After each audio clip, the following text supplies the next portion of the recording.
Arkane was a dream of mine when I was maybe 20 something, that eventually I got to start, and it went way further than I could even imagine, and it was really a fan's journey for me.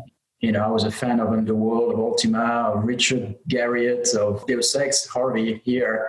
So all I wanted was to be part of that, of these people that were doing those great games, and have my way to contribute. And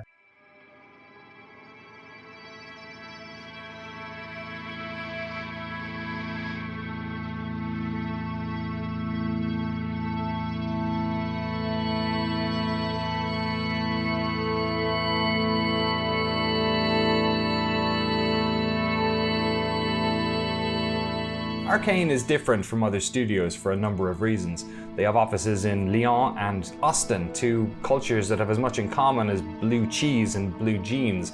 They make complex games that require the player's attention, games that are difficult to make and even harder to market, games that no other AAA studio seems to want to make. You see, Arkane Studios was founded in 1999 by Frenchman Raphael Colantonio, a fan of Origin Systems and Looking Glass Studios, who wanted to make his own immersive sims. He set up shop with a handful of friends in his native Lyon, a hotbed of young development talent, as it contained the headquarters of the once powerful Infogrames. Today we know them as the creators of the wildly popular Dishonored franchise and 2017's System Shock homage Prey. But these games are the triumphant third act to a frenetic 20-year history. So to tell the story of how Arkane got to where it is today, we're going to have to go a lot deeper. For this documentary, we travelled to Lyon, France and Austin, Texas to spend time with both teams, and we caught up with its founder remotely over video chat. Our mission? To figure out what it is about Arkane that makes them so unique, how they went from developing first-person fantasy games to some of the most complex and polished AAA games of recent memory. And to shine a light on the darkest era of the studio, one in which they created some of their most interesting projects, none of which saw the light of day. This one is international, folks, so unless you speak French and English, you're going to want to put subtitles on. Hit the gear button below to put on the closed captions that work best for you. Okay? You ready? Alright. Our story begins with a game that many of you have never played, and probably quite a lot of you actually have never even heard of. I have to see it through the eyes of my own self, 20 years ago. I was way more naive. I was determined to make this game, right? Arx Fatalis. And then if that worked, I was going to make more of these. But that was the only thing that mattered to me. I didn't care about if we were going to make money or anything. So back then, what happened was that I was working for a small company that was providing some work for Infogrames. I gathered 4 other people that were excited to actually join that adventure. I think the reason why they joined me is that they were as naive as I was, as beginners as I was. No person with experience would have joined this project, obviously. So it was a bunch of naive, smart, of course, we're smart, but still naive. We want to do this cool RPG like they do in the US, and we are only 4 people, forget about that detail. It's going to be amazing, and we're going to do all these things. It's going to be like Ultima, etc. And then as we're doing it, it's like, oh my God, it's just never going to work. Arx Fatalis was an impressive game considering the size of team that created it. An homage to Ultima Underworld, it too was set entirely in an underground dungeon, the game's title being Latin for Fatal Fortress. Like Underworld, it was a non-linear simulation that reveled in emergent gameplay. It was influential on its own too. Those of you who watched our documentary on The Witness may remember its gesture system that had the player draw shapes to cast spells. Thanks to the success of Arkane in more recent years, Arx Fatalis has become somewhat of a cult classic, but the truth is it was a commercial failure for the studio, a game few people bought and nobody wanted a sequel to. Yeah, Dark Messiah was meant to be the sequel to Arx Fatalis initially.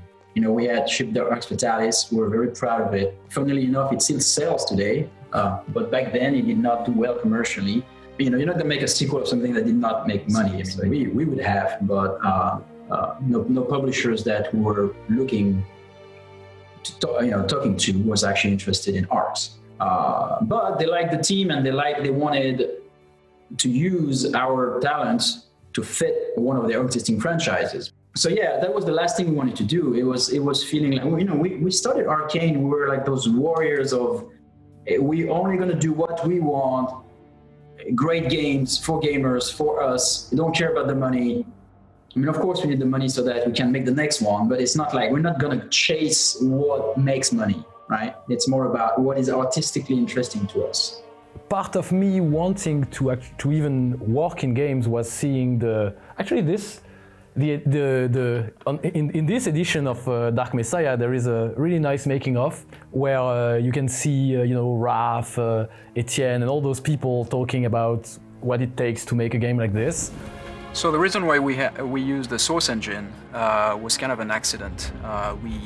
Back a few years ago when we released Arx Fatalis, we were showing the game at E3 for the Xbox, and Valve came to our booth and just to say hi and to tell us that they liked the game. A little later, we were starting our own engine for the next game, which was going to become Dark Messiah, and as we were doing this engine, we saw at the same time the demos coming out for Half-Life 2, and we were very impressed by that, of course. Yeah, it was a super small team at the time. I worked remotely from home for a while, and then I actually moved to France. And so I was in Lyon with those guys, and the studio was kind of a pirate ship back in those days. You know, we had a guy named Laurent who was walking around in olive drab that didn't quite meet his shoes, and he looked like a French revolutionary. I did level design. I worked on the mansion. I worked on the crypts, the necropolis. There was a lot of dead things back then. La team était de 8 personnes à peu près. Et ce qui m'a décidé aussi, c'est quand j'ai fait l'entretien, ils avaient une démo de Arx 2, qui n'était pas encore Dark Messiah. Et c'était très viscéral. Et pour moi, c'était vraiment innovant. J'avais jamais vu ça. En first person, j'avais vu Half-Life 1, mais qui m'avait un peu touché. Il y avait eu Deus Ex. Mais ça, là, c'était un peu spécial. C'était vraiment... tu pouvais jouer avec tes poings, tes pieds. Et j'ai vu la démo sur le Source Engine, où tu pouvais faire des charges attaques avec l'épée, tu pouvais mettre des coups de pied, ils avaient des premiers sorts, je crois que c'était une boule de feu que tu pouvais diriger. One of my most clear memories was I heard this insane laughter begin, and I couldn't figure out what was going on, and that was the moment that they realized there was this bug where the orcs would run and they would hit this patch of ice and they would just go flying off the cliffs, and everybody was hooting about it. And of course, that's what we do at Arkane, is it turned into a feature.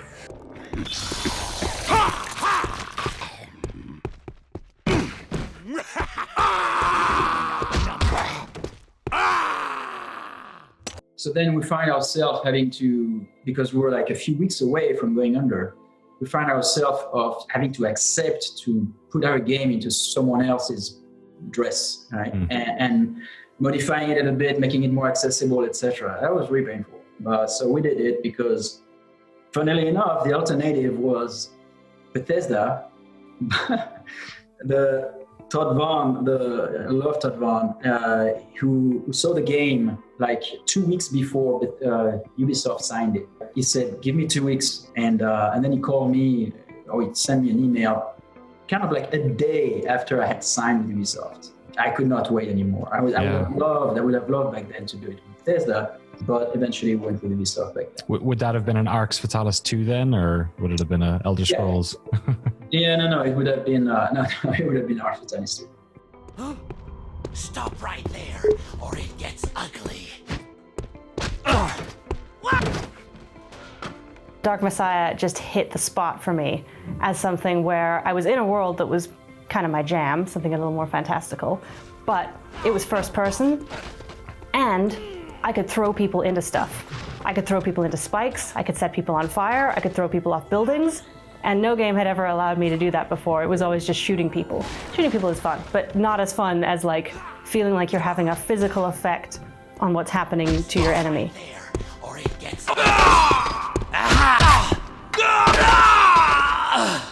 best kick in a video game, maybe? Yeah, I would say so. Yeah. Yes. The design tenets were, back in the day, we were like, let's do what Looking Glass Studios does. Let's follow that. We really just tried to say yes to the player, make sure that there were many ways to approach any given, obstacle or, lots of different solutions.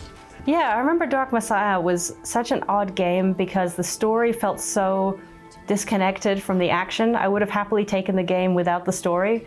And it's funny to me that my love affair with Arkane started off with gameplay, not with story. Right. Because Dark Messiah's story, replay it. It's a weird game, but the physicality of it felt great. And there was something really playful about it that I loved. There was something about the fact that I could go into a combat encounter and it didn't matter if I was good at headshots or not. What mattered was, could I use my environment to my advantage? And so it felt a little more creative and cerebral and playful and fun. And it makes you feel smart. I felt so smart when I kicked people into spikes because I decided there's spikes, there's an enemy, I can fix this. We were very late in production and we kind of wanted more interactivity with the environment. So I remember the lead level designer at the time named Christoph, who was a really great guy. He just came out of the room and said, "Put spikes everywhere."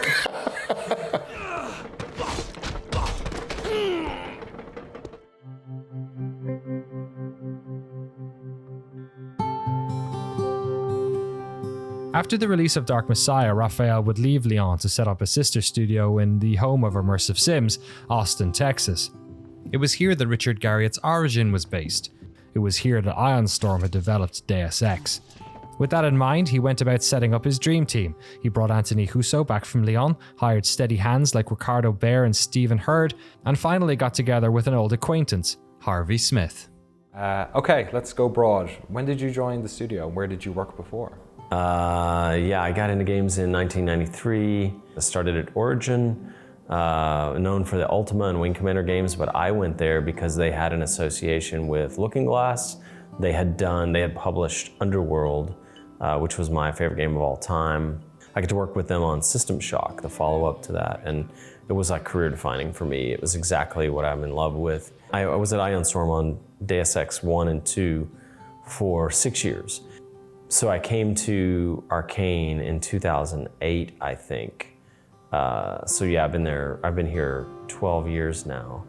Around this same time, Half-Life 2's art director Viktor Antonov was moving from Seattle back to Paris, at which point he started a long and fruitful relationship collaborating with Arkane in Lyon. In any other documentary about Arkane, this is where we'd talk about the development of Dishonored, how the teams in Lyon and Austin collaborated across continents to create their breakthrough hit. Because up until now, that's been the story. You see, the challenge of telling the story about Arkane is that there's a significant blind spot in the studio's history, a period of time where the company struggled to release anything, taking work-for-hire projects, helping on other studios' games, attempting to fund passion projects, and dipping their toes in some really fascinating collaborations. Up until now, it's been impossible to chart the creative growth of this studio, how they went from making games like Arx and Dark Messiah to the critical and commercial success of Dishonored. But thanks to a whole host of people, we are finally able to connect the Arkane of old with the Arkane of today, to shine a light on 3 previously unseen games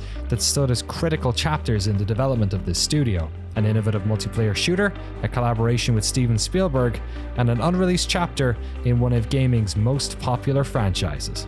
All right, folks, strap in. This one's going some places.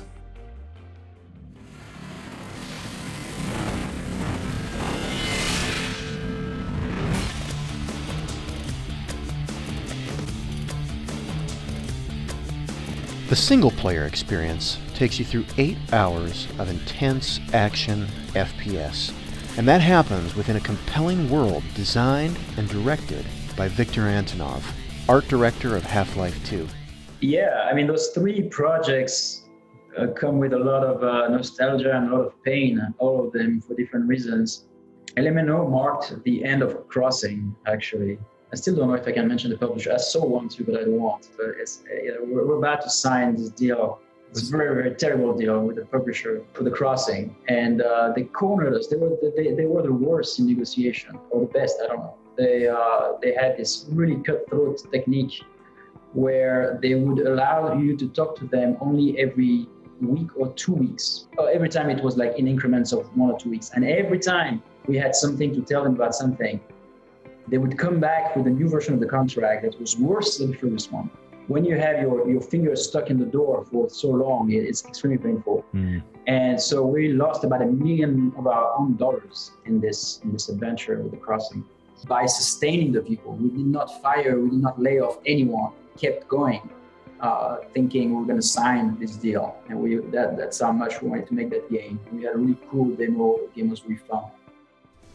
The unique, incredible feature of the game is something we call crossplayer, fusing single player with multiplayer.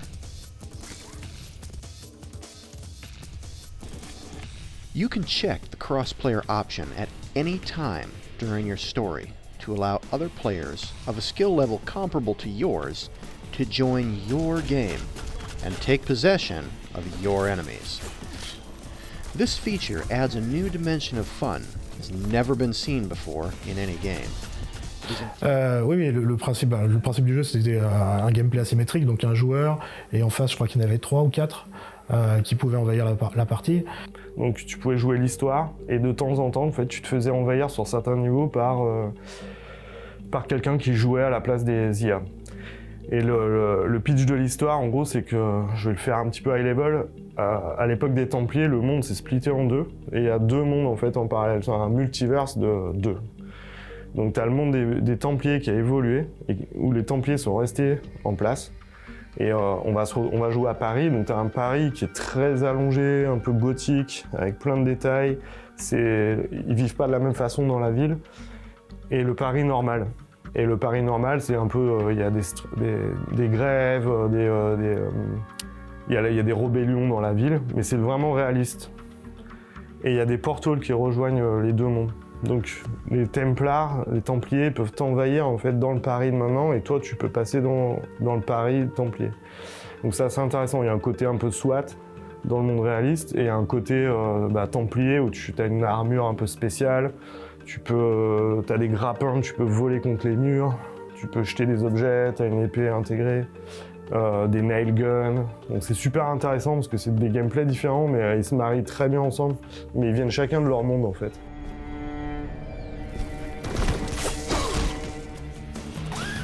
Playing as a soldier is a very different experience. Let's have a look at it. The matchmaking server finds a game for you and your friends against an Archon of comparable skill.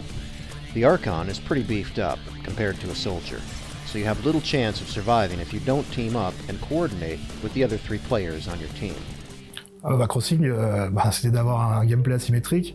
Déjà en termes de gameplay, c'est un challenge, mais en termes de tech, c'était aussi compliqué. Il fallait arriver à bien... on utilisait le Source Engine à l'époque, donc le Source était plutôt prévu, il avait un système assez sympathique pour gérer la partie client et la partie serveur, mais voilà, ça demandait quand même pas mal d'efforts, et puis voilà, pareil, on était une petite équipe, donc il y a beaucoup de choses à faire. Les plus gros challenges, c'était, comme toujours, à Arkane, on essaie de faire la simulation, donc il y avait des choses comme le grappin, des choses comme ça, qui, dans un jeu solo, single, c'est assez simple, parce qu'on peut gérer la physique. Là, il faut penser que voilà, tout le monde a une vue sur le grappin, et donc c'était un peu plus compliqué.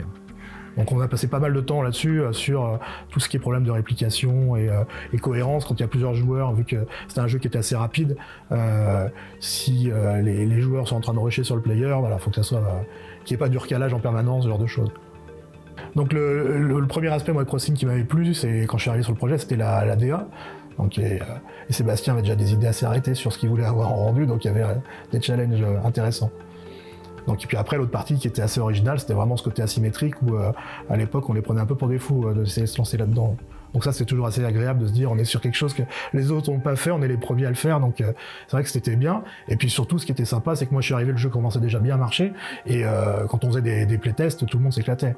Donc on voyait que le commençait à être bien réglé. Souvent c'est le problème sur ces jeux-là, c'est d'arriver à trouver un équilibre.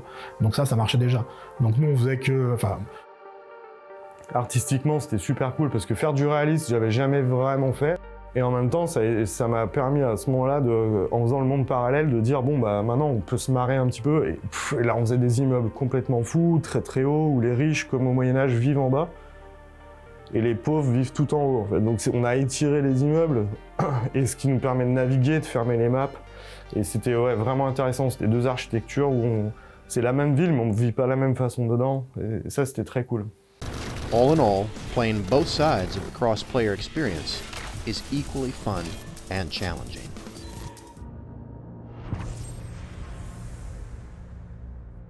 But unfortunately, we had only one publisher that was that close to sign, and the deal was so horrible at that I didn't know what to do. And I've been in this situation so many times.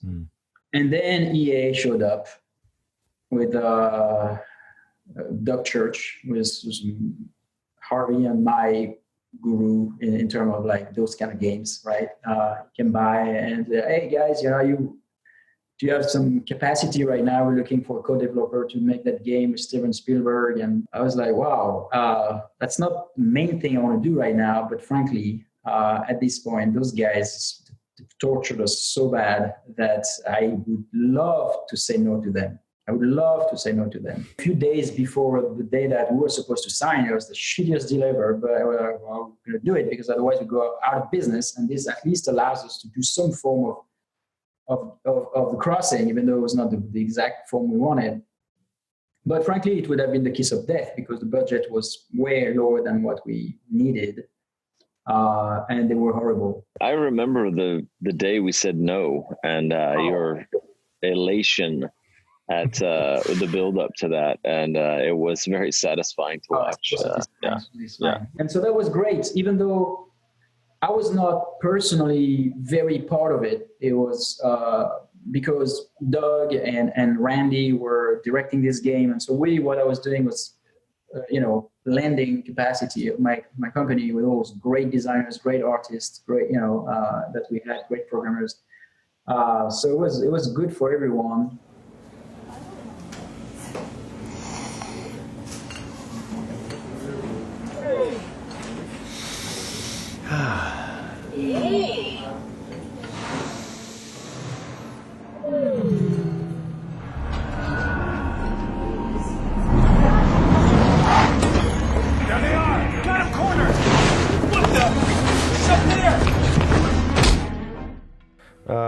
Ok, donc le projet LMNO, c'est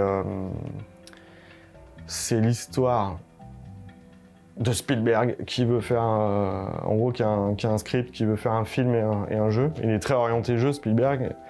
Il avait lancé plusieurs projets, dont Boomblocks, on a participé à ce projet. Et celui-là, c'était un peu le projet filmique, cinématographique. Donc à EA LA, ils ont monté une team de spécialistes avec des anciens, donc toujours les mêmes qu'on recroise de Valve à Junction Point à partout. Donc il y avait Doug Church, Andy Smith, Habib Zagarpour, très très fort. Et ils ont choisi de faire une collaboration avec des personnes spécialisées en first person combat, du bon level design, un layer de RPG mais plutôt puzzle game, enfin, enquête, etc. Donc ça, Arkane Studio matchait bien, ils ont appelé cette formation un Blueprint. Et voilà, ça s'appelait comme ça. Donc on collaborait, ils venaient sur notre site, on allait à Los Angeles, c'est là où j'ai fait les photos, hop, on faisait des voyages comme ça. Et l'histoire, en gros, c'est... je me rappelle plus vraiment du nom du personnage qu'on joue, mais il est chargé de sortir de prison une personne, et il s'avère qu'en fait, c'est une extraterrestre. Elle est capturée dans un labo type FBI, je crois qu'on appelle X-Cap, et donc on s'arrange pour la faire sortir de prison, et on va voyager avec elle, ça va être comme un road trip, un petit peu Spielberg d'ailleurs, de la côte Est à la côte Ouest. Et le niveau que nous on développait plus particulièrement, c'était la station au milieu du jeu.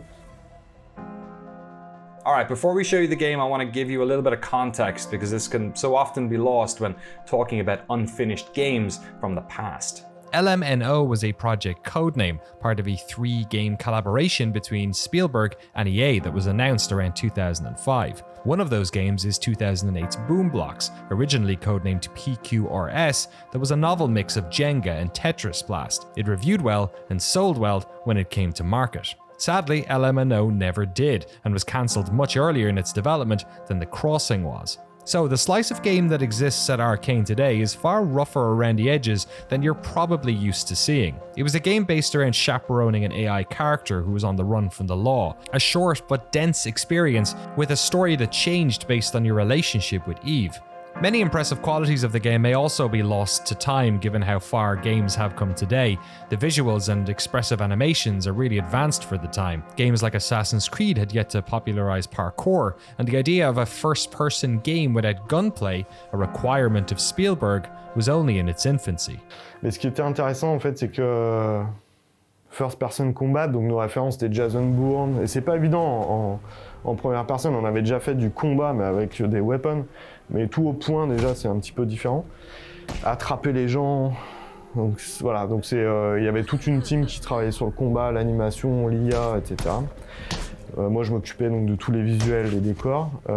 Habib à Los Angeles travaillait surtout sur les shaders, la filmographie, enfin, la photo du jeu et les personnages.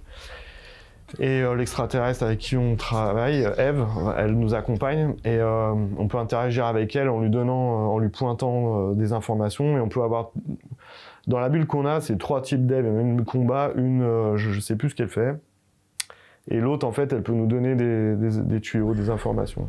Donc elle pointe en fait, elle sent les choses et elle s'exprime avec des auras au-dessus de son visage en fait, qui chaque couleur, chaque forme va donner des émotions, des sensations. Elle peut nous redonner un peu de vie. Elle peut nous aider si on se met en mode agilité à grimper à des endroits inaccessibles en vrai. Donc c'est comme si elle nous donnait une sorte de force et on peut aller attraper des barres, etc. Donc il y avait une grande mobilité, un petit peu à la Mirror's Edge, mais enfin différente parce que c'était pas juste des parcours, c'est vraiment l'environnement réel quoi, qui est très photo-cinéma, et nous il fallait qu'on s'arrange pour que ce soit beau, crédible et en même temps fonctionnel. Donc c'est là où Ravenholm, Crossing, tous ces jeux nous ont aidés à savoir faire ce type de choses là. C'est pas juste des prototypes, c'était vraiment concret quoi. Donc on a des prototypes où c'est tout gris hein, comme tous les studios, mais après il fallait que ça fonctionne dans tous les environnements. Donc avec tous les problèmes de collision qu'on peut avoir, etc. Mais c'était super intéressant, il y a beaucoup de vie dans les niveaux, c'était très vivant. C'était pas open world, c'était Unreal Engine, mais c'était Unreal 3 à l'époque. Mais non, c'était vraiment c'était une expérience exceptionnelle quoi.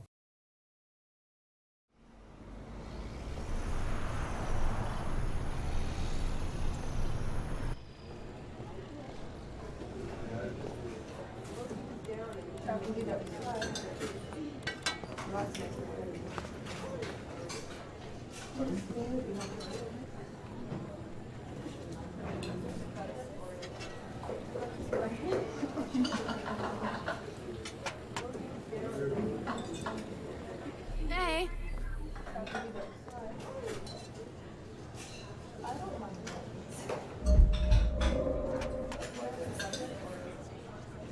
Noah?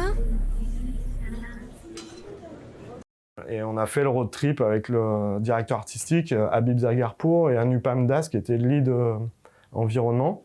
Et on est parti faire des photos de Los Angeles, toute la pas la route 66, mais la route qui mène. On a fait les 2 chemins qui mènent à Las Vegas. On a fait la boucle. On s'est arrêté dans tous les tire shops, donc les magasins de pneus, les garagistes, les stations-service, les maisons, les collines, les buissons. On prenait tout en photo comme pour un film. Les Joshua Trees, tout ça. Et voilà, ça c'était vraiment le top quoi. C'est mémorable quoi, comme moment. Ça a duré 1 semaine. On est revenu, on avait des tonnes de photos et du coup on a pu faire toute la station qu'on voit dans la démo que je t'ai montré tout à l'heure. Voilà, et ça c'est top. Et comme je te racontais tout à l'heure en anecdote, on avait avec Manu Petit, Emmanuel, qui est devenu ensuite lead visual sur Prey. Je lui dis, je sais que vendredi il y a Spielberg qui vient à Los Angeles. Si tu veux, dans la station, j'ai une idée comme ça, on fait le camion de Duel. Donc c'est le premier film de Spielberg. Et on fait des photos références, on voit qu'il y a 2 camions pour le tournage, ils sont pas pareils. Donc on s'est dit, on va en choisir un, c'est pas grave. Il l'a tout modélisé, on a mis de la rouille le plus vite possible, on l'a foutu dans la station. Et le vendredi, il y a Spielberg qui s'assoit avec le directeur créatif, Habib Zargarpour, le directeur artistique, et je te montrerai la petite BD. Donc il est comme ça, on fait Randy Smith, il bouge le pad, il fait voilà, là on a fini la station, le motel est presque fini en texture, etc. Et à chaque fois qu'il tourne le pad, on voit le camion. Et Spielberg, il bloque comme ça dessus. Et je vois qu'il se gratte la tête, il se dit c'est marrant parce que ce truc tout rouillé dans l'environnement tout gris, c'est bizarre. Donc il dit mais c'est pas le camion de duel ça. Et donc en fait ils y vont, ils lui montrent tout le camion, ils font des photos autour, ils rigolent. Et voilà, c'était un petit clin d'œil, c'était un petit message pour Spielberg à qui j'ai pas pu serrer la main quand j'y étais, il n'était pas là ce jour-là. Mais voilà, c'est un peu comme un rêve d'enfant en fait. C'est rigolo. Donc voilà, on repense à tous les films qu'on a vus de lui et puis on se dit tiens on travaille pour lui, donc c'est cool quoi. Voilà, la petite blague Spielberg. Meanwhile, we were thinking of what we were going to do, after that. And bad luck. Doug wants to call me, and he's in France. And himself he traveled to France to spend 1 week with the team working on that game, LMNO. And he calls me and he says like, man, I don't know where this comes from. I just got called. The game is canceled. That moment that LMNO got canceled, we were at a restaurant at the time called Bartlett's, which is way overpriced, but has pretty good burgers and a sandwich in particular that Raph really likes. We were celebrating the signing of what ended up being a pretty minor deal for us. And Arkane was currently contracting on like a bunch of different things at once. And I remember Raph, like, taking the call at the table and his whole demeanor changed. He couldn't hear anyone at the table. And he was like, hello, oh yeah, hey, what? Really? And so it was like, he walked away from the table at that point and I was just like, oh, fuck. And so it led to, it's terrible. And of course we rolled with the punches, everything worked out. But it led to a great practical joke, which like 2 years later, we had signed the deal with Bethesda. We were like, fuck yes, this is amazing. And one day we're sitting there and Raph fakes a call from Todd Vaughn. He's like, hello, Todd, really? And he does the same exact thing. And I remember my stomach just being like, dropping. I was like, and he got off the phone and started laughing. And I was like, you motherfucker, it's just like this terrible moment. We used to prank each other off and on in some terrible way like that probably would have driven half the people insane. But it was funny in retrospect, You're a monster, Raph.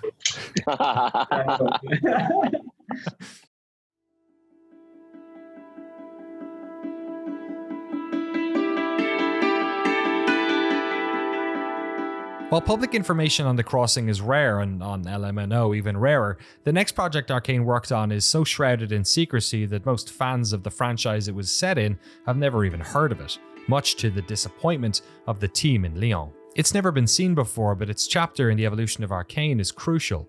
It never had a commercial title, but inside Arkane, they refer to it by a single word: Ravenholm. In a 2015 Game Informer interview, Warren Spector spoke of a Half-Life 2 episode he and his team at Junction Point had been working on. He said it contained a magnet gun that was completely different from anything Valve had done and was really freeform in its use. Junction Point would never finish this game, but the prototype they created would eventually find its way to Arkane once Valve hired them to create their own episode.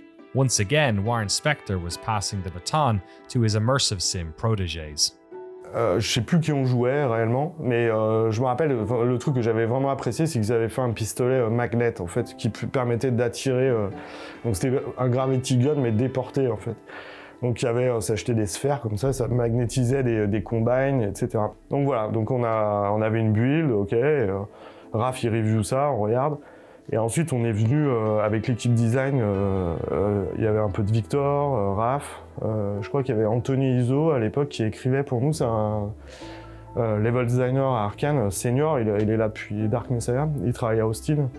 Et il a commencé à écrire un petit peu du scénario autour de Grégory, comment on pourrait implémenter Grégory si on jouait à Ravenholm.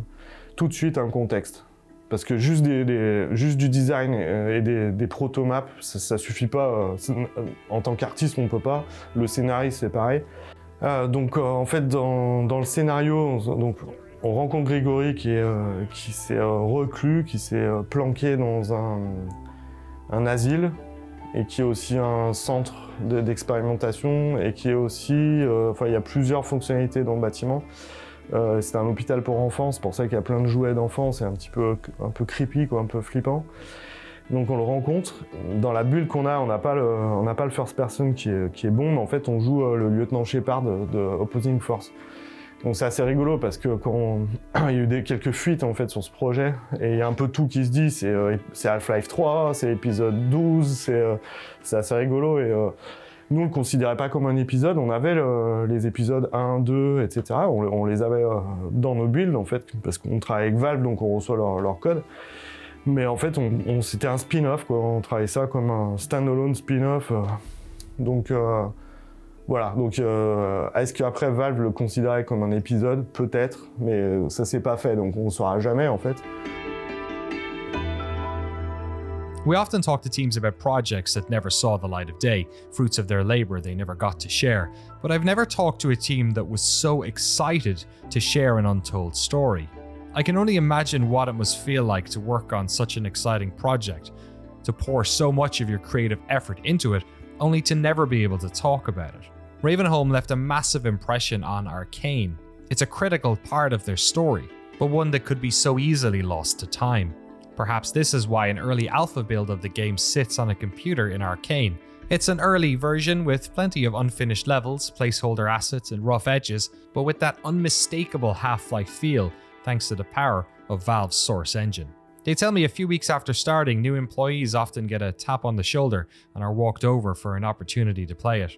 So, with the blessing of both Arkane and Valve, before we dive into the design philosophy of Arkane's Ravenholm, I wanted to make sure we gave you that same opportunity, that all too rare feeling of booting up a brand new Half-Life.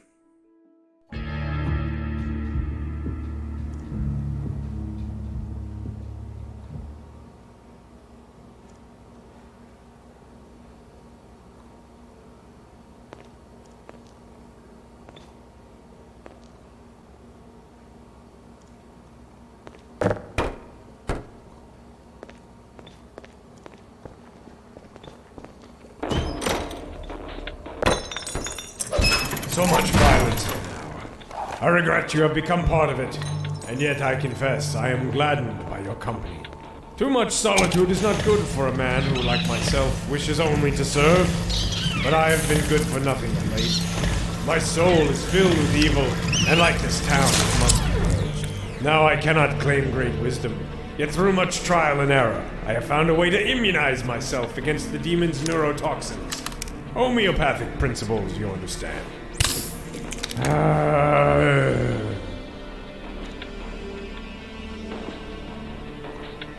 We have time for a quick bite, supping on nourishment quite plentiful in Ravenholm. Would that it were otherwise.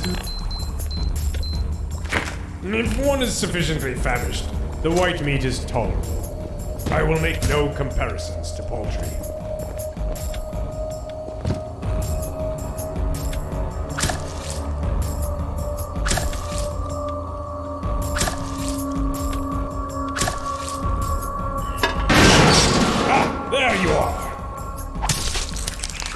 Peculiar demons. I'm quite immune to their bite. These days I hardly even notice them.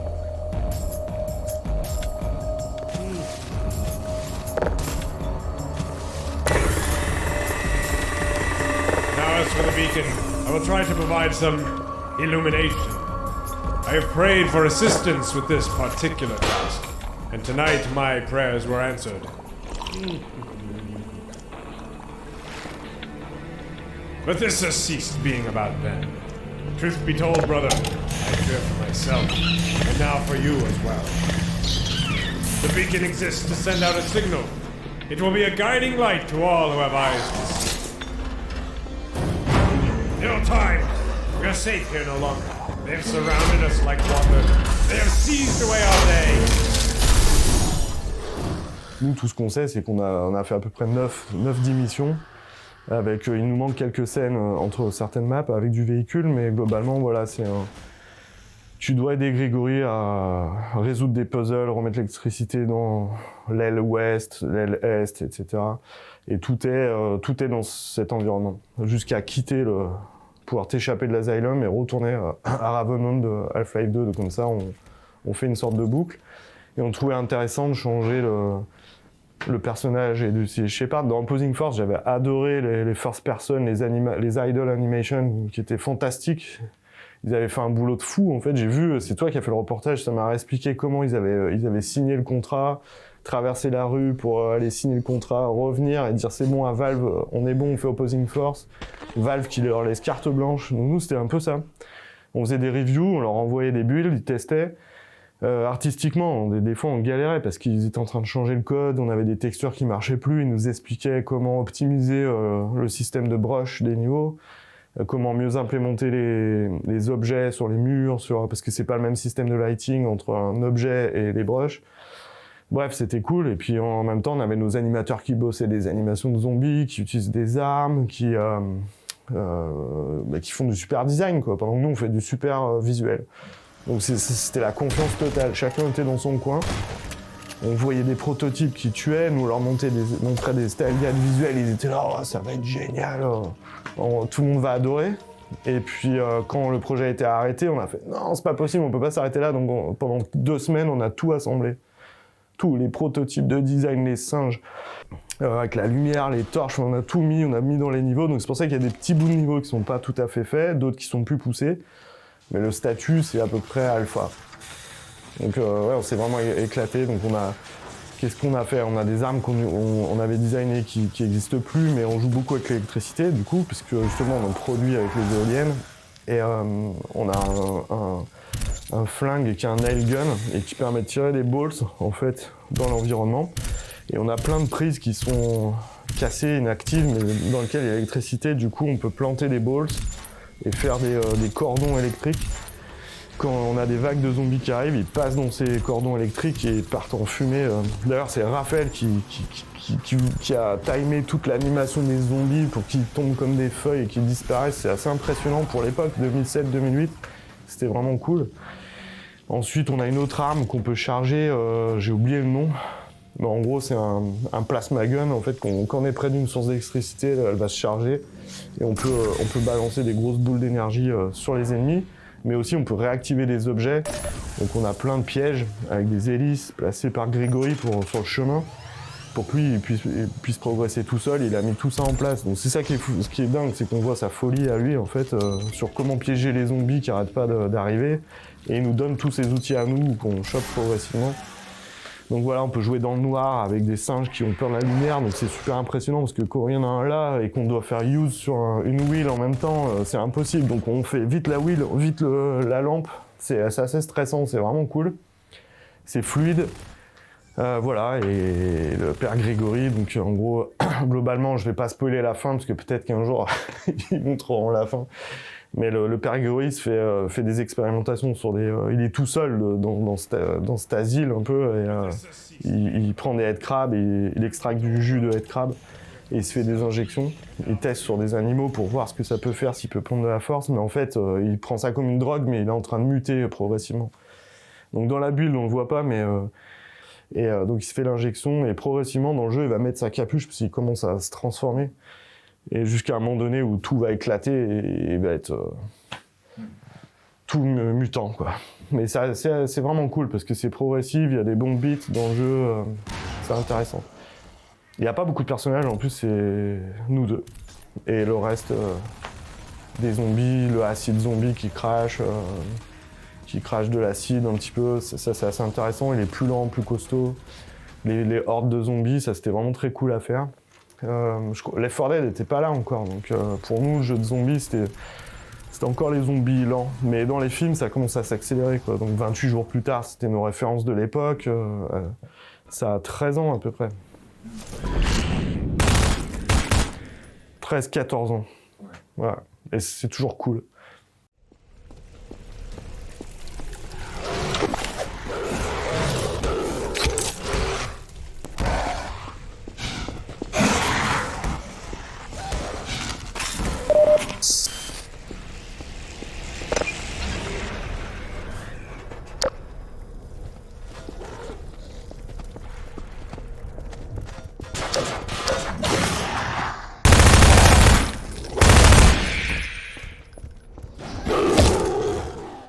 Et on voulait vraiment faire le projet, enfin tout monter en même temps. Donc pendant que les level designers s'éclataient avec l'électricité, à tester plein d'armes différentes, le leaf blower, il est pas dans la bulle finale. Mais tu pouvais sauter, faire des double jumps comme dans Quake, mais avec un leaf blower, donc c'était rigolo, un souffleur de feuilles pour les Français. Et voilà, on a testé plein d'armes, de fonctionnalités, et puis au bout d'un moment, on a fait des choix, on les a placés dans les maps comme il faut. J'ai proposé que Grégory soit isolé du reste du monde, il soit enfermé. Si on veut faire un survival, c'est mieux d'être un peu bloqué. Et les lignes électriques, on les voit dans le décor au début, elles sont couchées, ça a cassé, donc il a plus d'électricité et il récolte. Il va dans toutes les voitures qu'on voit dans Half-Life, je trouvais ça rigolo, il y a tout le temps des carcasses de voitures, donc il pique les batteries, il les accumule et il stocke de l'énergie des éoliennes, qui était un premier design de Victor pour le Half-Life 2, qui n'a pas été retenu. Donc on a réutilisé ça et il est autonome, et l'électricité elle est très instable. Donc c'est une expérience plus linéaire que ce qu'on fait dans nos jeux actuellement, mais tout est cohérent. Mais voilà, il y a un état d'esprit où on ne veut pas perdre le joueur, et ça fait partie de immersive sim, quoi. L'immersion, c'est quand si tu perds le joueur, tu perds un peu l'immersion. Au bout d'un moment, tu te dis que c'est du cartoon, western, que c'est faux, que c'est fake. Et nous, on s'accorde vraiment à essayer de rendre ça crédible, en fait. Donc quand on a failli couler, Raph, il fallait qu'il trouve des projets. Donc il vient avec une mauvaise nouvelle et nous dit on arrête Ravenholm. Et nous on dit non, c'est pas possible. Donc on assemble tout le jeu en une semaine ou deux. Et on dit mais tiens, regarde. Alors il renvoie à Valve. Mais regardez, c'est bien, mais ils avaient pris leur décision. Donc c'était comme ça. Paf, tout. On a fait une build en se disant allez, ils vont continuer. Mais ils avaient pris leur décision que je respecte. Do you have any insight from your side why you think they decided not to go ahead with it, especially considering how far along it was? Yeah, I think that the team in France has never really accepted the end of Ravenholm, and I think they read too much into it. Frankly, I just think it was business. It was, and that's what I said to all of them, because they kept on asking me like, Raph, there's got to be something more. And I think Valve was trying to figure out a way to make episodic content that was going to make financial sense for them. And it was very hard for them to develop them even internally, because the costs are, they have big teams. And so like the math, the economics of such a episode had to make sense.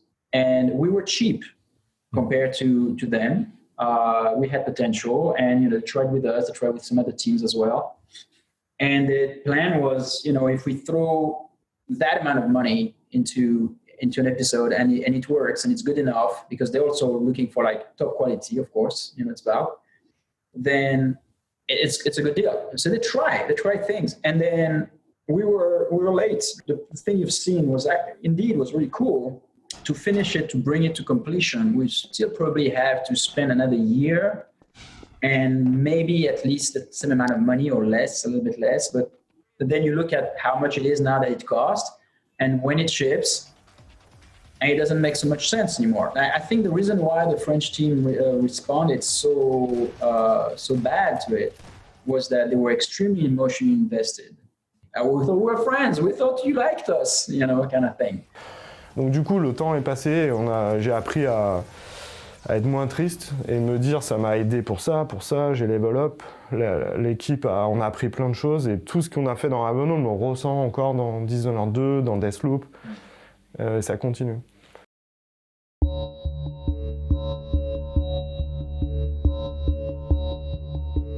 During these three projects, Arkane was frequently doing work for hire gigs on other games, some of which they've been publicly credited on and others not. Raphael's American base helping him to secure these collaborations and work for hire gigs with studios in the US, while the team in France had lower development costs thanks to the economic conditions of that time. For sure, after Dark Messiah, things didn't go exactly as we wanted. We had to switch progressively to more work for hire, working as contractors for publishers. Bioshock 2, c'était super parce que c'est le même esprit en fait. La petite anecdote, c'est que j'avais pas joué à Bioshock 1. parce que j'avais vu quelqu'un Arkane jouer et je trouvais que l'environnement était tout bizarre. Quand on arrive dans Rapture, les valises sont énormes et je disais mais c'est pas des vraies valises, c'est mal fait ce décor. Donc j'avais pas voulu jouer. Et quand on m'a dit mais si tu vas aller bosser sur Bioshock 2, donc là je me suis dépêché, j'ai joué et tout, j'étais bon elles sont grosses les valises mais c'est pas grave, je vais continuer de jouer en tant que perfectionniste des visuels. Et j'arrive là-bas et le premier truc que je leur dis, parce qu'on retourne à Rapture, et je vois la train station de Rapture et je dis s'il vous plaît, on peut réduire les valises un petit peu, donc on a réduit les valises et là j'étais content et on a fait tous les niveaux, on a fait 6 niveaux, toutes les animations de la Big Sister, les Little Sister, le level design, et donc c'était level design et level architecture. Et ouais, c'était super, donc on voyageait à nos bateaux, on revenait 1 mois, on repartait 2 mois. Et voilà, et ça s'est fait comme ça. Eux, après, ils ont terminé le jeu, ils l'ont packé, ça a shippé. So we had a very good period of collaborations between, I would say, 2006 and 2009. But in 2008-9, there was this financial crisis that impacted all the big publishers, especially the ones having being public, you know, and having stocks issues, and it was the case for the project LMNO, for instance, with EA, and they had to cancel the project for financial reasons, which is okay, but it was very abrupt for us, and we had suddenly like 30 or 40 developers without any project, and we were independent, so we were super fragile. So we could say maybe we can pay you for 3 months or 6 months, but after that we don't know. So it was super urgent to find a new project. And at that point, I think it was Ralph who made an interview to the press saying, yeah, we have met a lot of good collaborations, but right now we're an available team. So, you know, it was kind of call for help. And at some point, Bethesda, ZeniMax, and they came to us and they say, hey, we think you're good at that, and we have some ideas like a concept maybe you could work on as a contractor. The game Bethesda pitched to Arkane was a Thief-style experience set in medieval Japan, a game where you played as a super ninja running in Unreal with the title Dishonored. But they wouldn't be working under contract very long. Bethesda's parent company ZeniMax were in an expansion phase, having just acquired id Software, and raised the idea of acquiring Arkane. After years of struggling to fund projects and to make the games they wanted, it sounds like in the end, it wasn't that difficult a decision.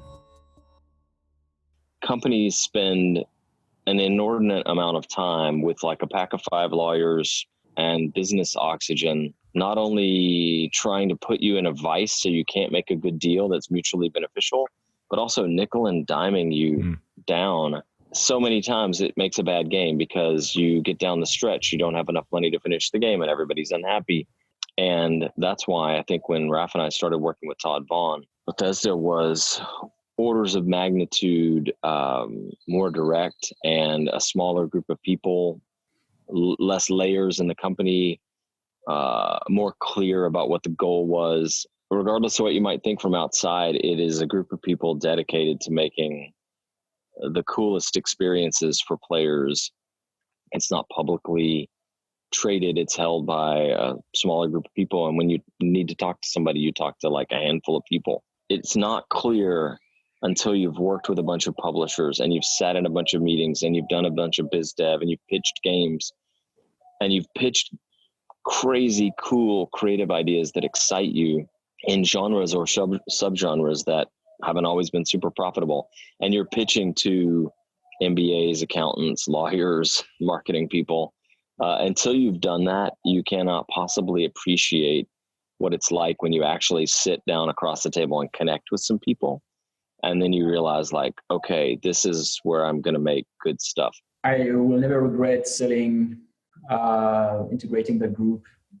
There were a lot of people there that are, I consider my friends, very smart people. Got a lot of respect for them. And they allowed us to do things we could not have done with any other publisher, like Harvey was saying. Frankly, our games are weird. They are hard to sell. They're hard to understand. And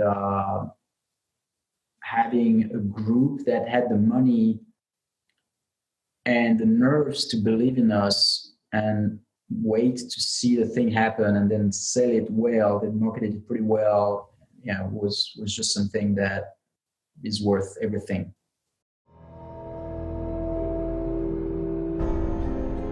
This acquisition was important to Arkane's leadership for two reasons. One, Bethesda was willing to fund the team longer than any third-party publisher had been up to that point, to give the team the time to create the type of complex simulations they'd always wanted to. And perhaps more importantly, it allowed people like Raph to focus on designing games again.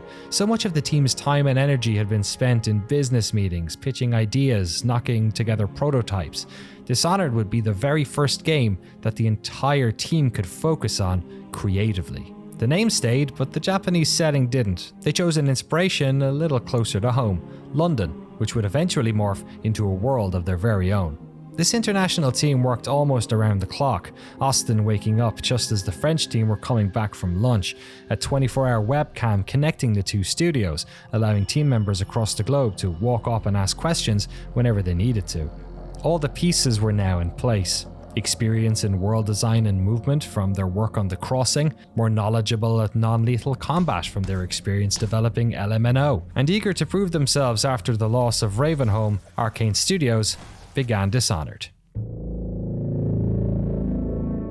There was Harvey and Raph were here, Quinn was here, Anthony was here, and an engineer that was with us on Dishonored named Kane was here, and I was employee number 6.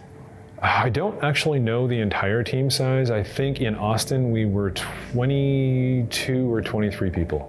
And then Leon, probably something similar. Leon was, I believe Leon was probably, just guessing, in their 40s to 50s. Overall, a relatively small team for the size of the game we made.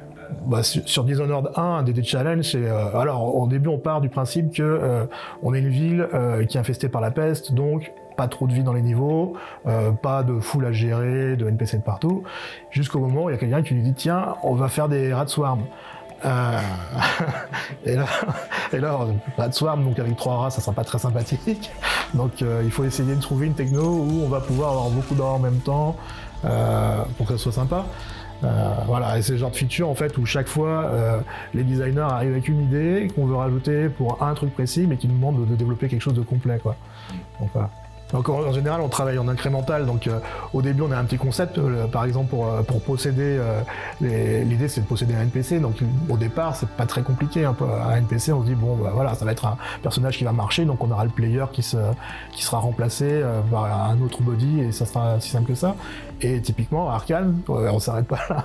Et donc après il y a un designer qui dit et pourquoi pas les rats, et du coup après bah, il faut pouvoir passer sous les tables, passer par les trous, donc il faut préparer de la technologie pour avoir un pathfind qui marche pour les players, mais aussi pour les players quand ils sont rats. Et puis après, il y a toujours un gars pour dire, bah, et pourquoi pas des poissons, des choses comme ça. Mais...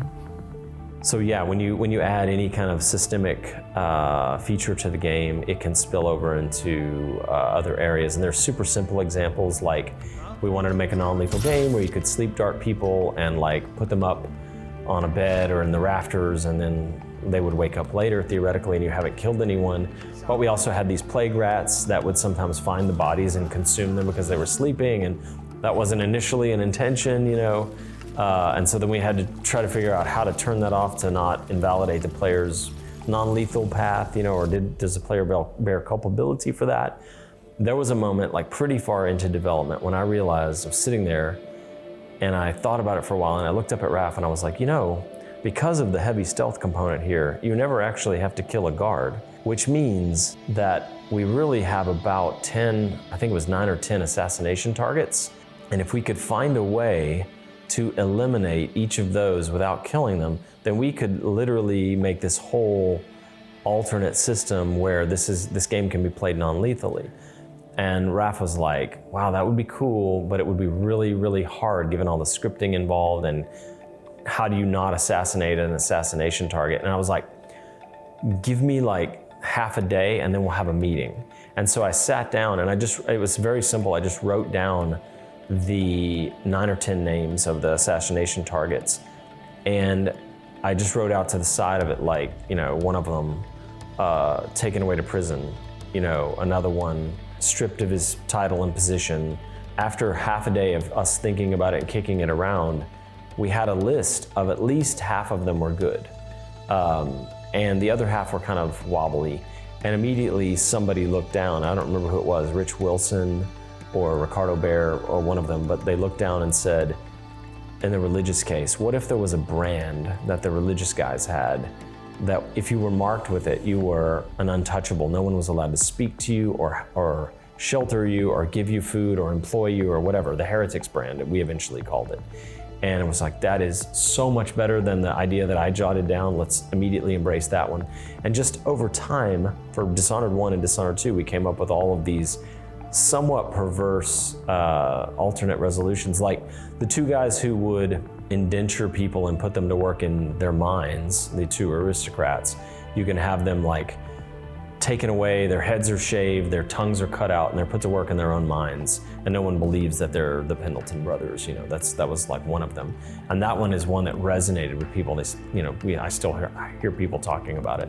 Some of them were pretty trivial to pull off as alternate outcomes. Some of them were a lot harder, requiring a little scene, like, High Overseer Campbell in a chair with a Heretics brand marking his face, an alternate skin with a decal on his face. And so that's a good example of like a feature that I don't think would happen in most games. It's crazy, and it's something that's like one of the defining features of Dishonored. Yeah, right. It ended up being that way, yeah. When we find out that something is fun, then we're like, well, let's do that. Blink was a good example of that in Dishonored, which started out as like having a cost and a cooldown and all of these kinds of things. And it was optional. And I remember I threw my hands up in the air and said, we can't do this. We can't have Blink be limited like this. Player has to be blinking everywhere. Bend time was a beast of a feature to try to pull off. It was really complicated, and it's probably what we shipped is actually probably more complicated than people realize. It's very complex in that we had to split time into what the world was experiencing and what the player was experiencing. And so when you activate that power, the world slows down, the player might slow down a little bit, and then as you interact with something, it has to be pulled, out of that time that the world is experiencing up to what Corvo is experiencing. And then when you stop interacting with it, it falls back into that other time space. And as part of that, if it bumps something along the way, it'll pull it out, and then they'll fall back in together. And so that lets you do things like, if you throw a crate in Bend time, if you throw it into the air, it'll just stop. If you throw it, but it happens to, maybe hit another crate, they'll both tumble a little bit before they stop. And that's what lets you do things like fire the crossbow, see that crossbow bolt hanging in the air, and then walk up and just give it a little bump, and it'll go flying, like 20 more feet. And it was really hard to get that working throughout everything. Pretty much all of the game systems had to know about Bend time. So it was all the work we did even after we wrote that power still had to tie into it. There was, we had a problem one time we discovered pretty early on where you could throw something up in the air and climb up on it while it was still floating in the air, and then pick it up from underneath your feet, throw it again, climb up on it again, and you could go everywhere. Sometimes the little things that happen as part of our explorations and just, playing the game and experiencing it for ourselves, we run across stuff where it's unexpected, but you got to ask yourself, what's it do for the player experience? Does it make things better? Does it enhance it in any way? And oftentimes we run across stuff like that does, and then the discussion pivots. And now it's not about how do we fix that, it's about what do we need to do to make that a real thing. Somebody actually went back to original Dishonored, and in the opening scene where you're supposed to go up and meet the Empress and Dowd shows up and murders her, they use some exploits to climb way up on top of some of the collision volumes that were in the map before anything had happened, managed to walk their way around and get over to the building that Dowd and the assassins appear on, got over to where they show up. Dowd actually appeared, and the player fought and killed Dowd before he had a chance to kill the Empress, and the game just gracefully paused for a second and then faded to black. You're kidding. Yeah. It was like, game over, you win. Wow. Yeah, total surprise. Like no need for the second game, any of the DLCs. Yep. Job done. Story's over. Wow. Yeah, that was happily ever after. Yeah, that was a big surprise. All right. Do you know why it faded to black? Was it just? No idea. It's amazing. At that point, we were so busy with Prey and stuff that we had going on, we didn't really go back and try to figure out why the scripting did that, but it was impressive that it actually handled it. By the time Dishonored was released, Arkane had been around for 12 years, but nothing they'd made before had anywhere near this impact. And as fruitful as the cross-continental collaboration had been, it had been exhausting for both teams. And both Harvey and Rav were pointing in different creative directions. So they decided to divide the teams once again and focus on 2 different projects. Harvey would move to Lyon and work on a sequel to Dishonored, while Raph would lead the team in Austin in making a spiritual successor to both System Shock and their very first game. But instead of putting the dungeon underground, they did, well, the opposite.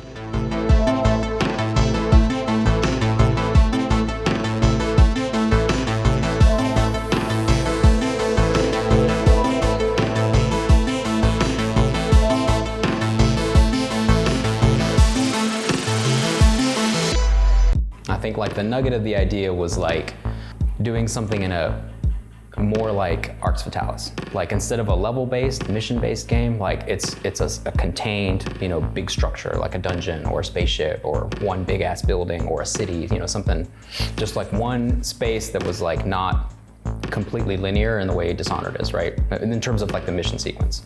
Eventually we hit on the let's do the science fiction version of this on a space station. Raph started working on a pitch where one of the chief conceits that he wanted to do was the whole like mind games thing, like what you see, you can't trust exactly what you see. And so he had a very detailed initial pitch of that, the first 10 minutes of Prey. I remember being on a plane with Raph and he had sketched out some of the whole opening section when Morgan goes to his first day at work. Originally, the tests were supposed to be kind of a parkour test. They were a little more physical oriented, and that sort of shifted over time. And then the mimic crashes through and you wake up and it's the same day again. And that was from the very beginning, never changed. One of the constraints or one of the values that we bit off was like the player's powers. Because of our fiction, they come from the aliens. Anything we come up with for an alien, there has to be a version of it that the player could possibly utilize as well. So that, it was cool, but it was a big pain in the ass too, because you could just brainstorm like, oh, wouldn't this be a cool power? But then we're like, yeah, but then the player gets a version of that, so what does that look like, The mimic then. Yeah, so that's what drove that, is like, initially the mimic was actually the bipedal human like phantom. I think Raph pitched an idea around like a creature that could disguise itself or whatever. And then in talking, we were like, well, let's make it not bespoke or like scripted. Let's make it so that it's actually systemic. We have a bunch of physics objects in the game. Why not just let the creature decide what it wants to mimic and put some rules around, how often and what its range is and stuff like that. But then we were like, guys, this means the player can do that too. Like the player could turn into a cup and roll around on the ground, and we're like, ah! And so that was like a major freak out, especially on the tech side. They were like, the player's gonna turn into a pen and fall through the floor, and because all that's like super legit concerns. Mimic required us to establish a visual language with the art team. So it's like, okay, if there's anything in the world that is like this large or smaller or whatever, it has to be mimicable. If there's anything smaller than that, it has to go or become static somehow, or like there were like pencils for a while there, but it's like, well, if the player mimics a pencil, then they're gonna fall through the world because it's very skinny, or like clipboards, things like that. Like I was clipboard police for a while. And so we had to weed out those things and make sure there was like, if the player's in a tight spot and needs to mimic something to escape, they need to be able to see at a glance, okay, I can mimic that, that, and that. Weapon degradation was a huge fight with the lead systems designer because he really, really wanted it. And everyone on the team was like, no, this game is hard. I don't want you to have my weapons fall apart on me too. So we shelved that and we brought that back with Mooncrash when we added in the more survival tactics. And it worked there. Like I hated playing it with it when it was in Prey, but I loved it in Mooncrash. So yeah, that was something we brought back there.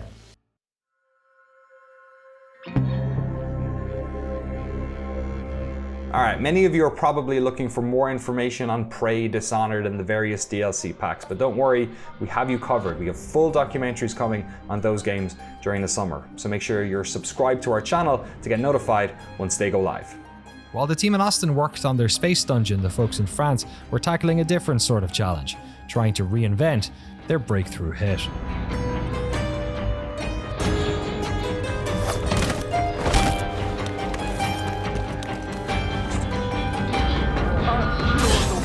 We wanted to refine all the stuff that we had done in Dishonored 1. We wanted a chance to make it bigger and richer, deeper.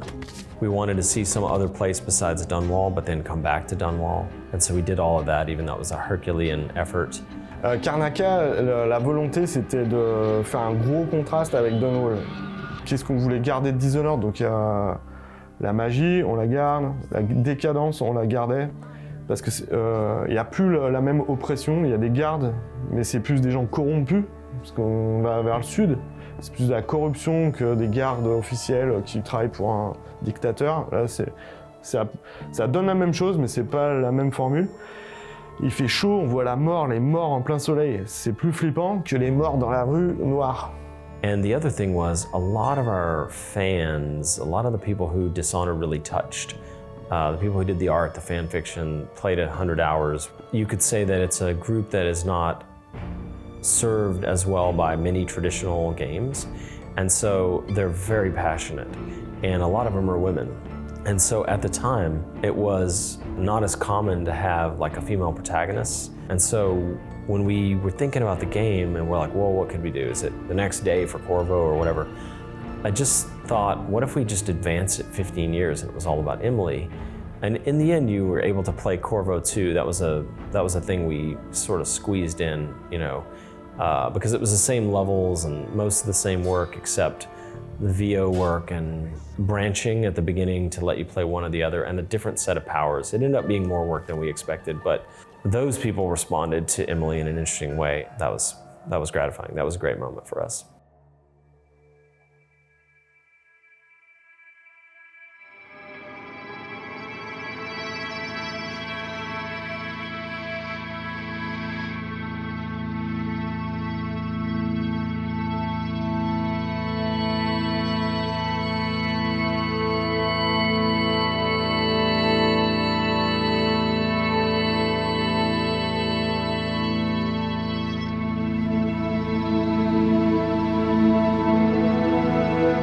Dishonored 2 and Prey came out in quick succession, the former in 2016 and the latter just 1 year later. By that time, Harvey was ready to move back to Texas, and Raph was ready to move on. In 2018, he left the studio he founded to create a new one, Wolfeye, where he leads a team making an immersive sim on a smaller scale. He still talks to the team often. Himself and Harvey used to meet for coffee in their favourite spot every few weeks. These days it's over video chat, sometimes with an Irish guy eavesdropping. Raph told me that his main motivation for leaving was change. There were aspects of corporate culture and AAA development that he had grown weary of, and he longed for a fresh creative start. It seems kind of fitting, really. After 18 years, Arkane was all grown up, and it was time for the immersive sim mentor to pass the baton down to the next generation. Even when we were part of Bethesda, the stress was still there. It was a different type of stress. It was not the stress of worrying that we're going to go under anymore, or what game we'll be making next week. But it's still extremely, there's so much at stake that you have everybody on you waiting for you to do this thing. It had been 18 years that I had been with the company. At this point, I had to make a choice. Either I was going for another game after that, so it means another 4-year cycle probably between the moment that you start having the idea to the moment the game ships, and that race for more technology, more content, bigger, more shaders, more looks, etc., often goes at odds with that agility that we need to come up with, trying quick, cool little ideas. There was a little bit of my second or third midlife crisis where Arkane was defining me, and I wasn't sure what I was without Arkane, and I don't regret it. I mean, I miss the guys, but I don't regret it. It was part of my story and an expression of what I wanted to be, my culture. I started this thing, and now it's on its own legs and it's doing its own thing.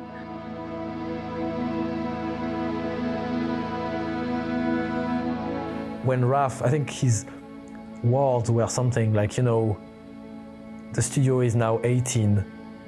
It's the age of adulthood.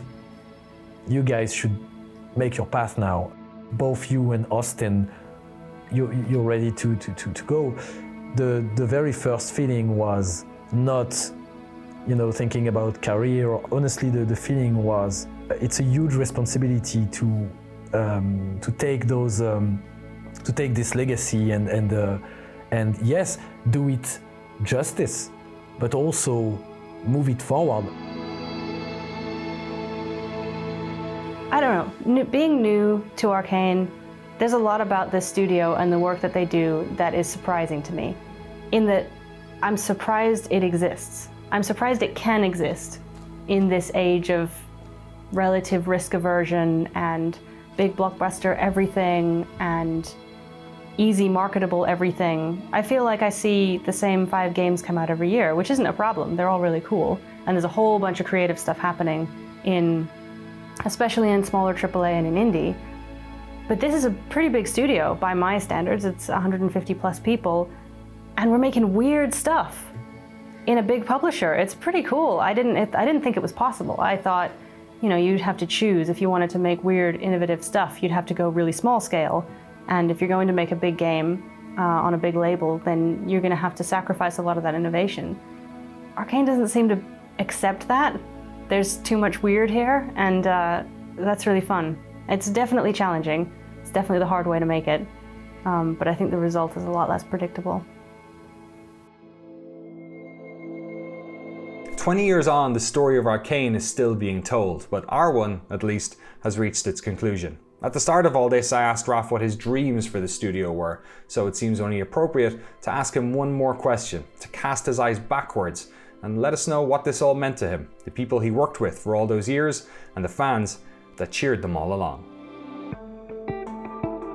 Yeah, for all the Arkanites that decided to join us and stay with us and are still there now, I'm very honored and very touched that people believed in me back then, and then in us as we were growing, and then in Harvey now, etc. It's great that this Arkane became some sort of we started with nothing. It was just like this bunch of hopeful developers, and then it became the beacon of immersive sims where all these developers wanted to work for and do some sacrifice, because it's hard. I mean, making games is hard, making those games is hard. So thank you so much, and I wish you the best, and I'm looking forward to playing the next game. And for the fans, it's amazing that we became something that is part of the pop culture. As I think we first realized this when we were making Dishonored, and you start seeing some fan art and some stuff that people make content with your content. So that's the fans. So thank you very much, and I'm sure, like me, they're waiting to see what Arkane is going to be doing next.